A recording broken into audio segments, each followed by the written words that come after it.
ថ្ងៃនេះខ្ញុំក៏គិតថាឱកាសខ្លះបានហុចមកឲ្យខ្ញុំ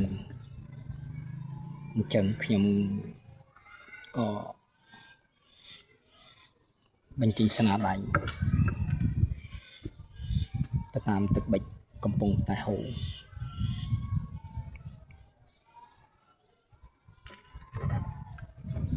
ដល់អារម្មណ៍មួយយល់ថា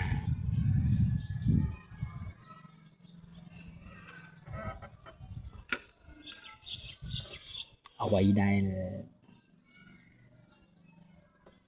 នឹងអាចកើតបានអ្វីដែលក្រូចក្រហមក្រូចអូសាត់បង្ការនេះសតិបញ្ញាកំពុងតែធ្វើការដោយមិនបាច់ប្រើកម្លាំង AI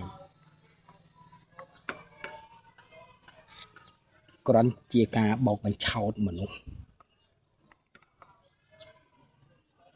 ឲ្យ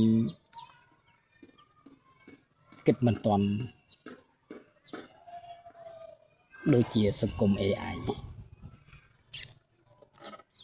ខ្ញុំនិយាយយ៉ាងដូចនេះព្រោះមានមនុស្សភាគច្រើនដែលគាត់ស្មោះត្រង់គាត់មិនទាន់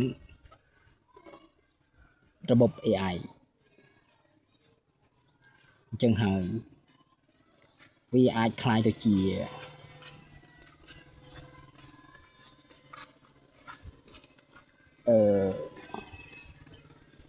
អាវុធមួយដែលស្រួចធ្វើឲ្យគាត់ស្អប់នៅសង្គមនឹងក៏ថាបាន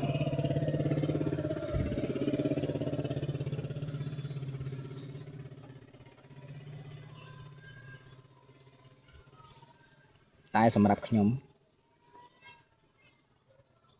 យល់ថា AI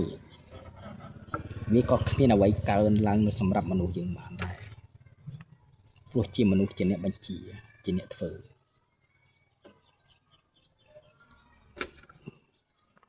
បើមនុស្សមិនធ្វើ AI ក៏គ្មានកើតឡើងនៅលើផែនដីនេះដែរតែតទៅ AI នឹងរកស៊ីមិនបានហេតុអ្វីហ៊ាននិយាយអនាគតដល់ AI តទៅអ្វីក៏ដោយបើមិនច្បាស់នឹងភ្នែកមិនឃើញនឹងភ្នែកផ្ទាល់ប្រកាសជាអ្នកស្រុកអ្នកស្រែលែងជឿហើយនិយាយអញ្ចឹងត្មងតែនេះនិយាយពេលខ្ញុំមកលក់ការ៉េមករាប់បរិវេណដែលខ្ញុំកំពុងតែអង្គុយលក់ហើយឮសំឡេងកុមារីកំពុងតែរំពងនៅជុំវិញបរិវេណថ្នាក់រៀនបាទសូមបញ្ចប់តែប៉ុណ្ណេះហើយកុំភ្លេចតាមដានរូបភាពរបស់ខ្ញុំនៅមានច្រើនដែល AI ធ្វើមិនកើត